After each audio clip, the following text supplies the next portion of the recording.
Здравейте! Зададох си въпрос, върху който никога преди не се бях замисляла. Какво значи поздравът здравейте, който изричаме съвсем автоматично? Той не е като добро утро, добър ден или добър вечер, а едно страхотно пожелание да бъдете здрави. Не мога да не ви дам информация за откритието, което направих. За втори път доказа действието си един природен продукт, който 2 пъти спасява кожата ми от белези. Държа да отбележа, че това не е платена реклама. Всяка доказано действие на фирмен или природен продукт трябва да се споделя. Преди около 1 година си закупих съд с незалепващо покритие и стъклен похлопак, който позволява да задушиш ястието във фурната. Никога преди това, признавам си, не съм използвала такъв и когато ястието беше готово, извадих въпросния съд върху плота и махнах съвсем механично капака, за да се запече още 10 на минути.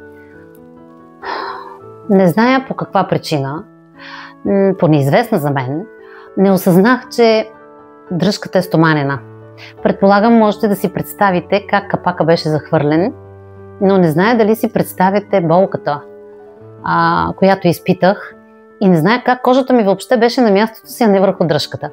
Първата ми реакция беше алоe или арника, които принципно използвам. Намазах пръстите си и част от длънта си, изчаках 10 на минути, болката обаче се увеличаваше, все пак стоманата беше с температура 200 градуса. Изведнъж се досетих, че имам един продукт в пътната си чанта, който бях закупила отдавна, но не бях използвала. Принципно използвам продуктите на тази фирма, но за вътрешна употреба.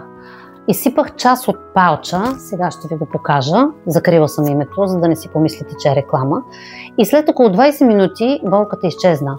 Измих ръката си и за мое очудване тя беше идеално здрава, така както я виждате в момента. Повярвайте ми, аз разбирам от кожна регенерация, тъй като 27 години работя в сферата на козметологията. Това не може да се случи за толкова кратко.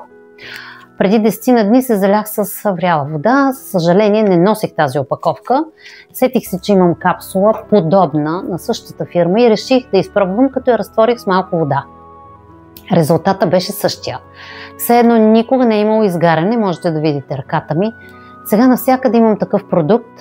В случай, че видеото се гледа от лекари, занимаващи се с изгарния, моля ви, изпробвайте, приложете го в първите минути, когато срещнете пострадалия. Майки, носете това в аптечката си. Благодаря за вниманието и здравейте!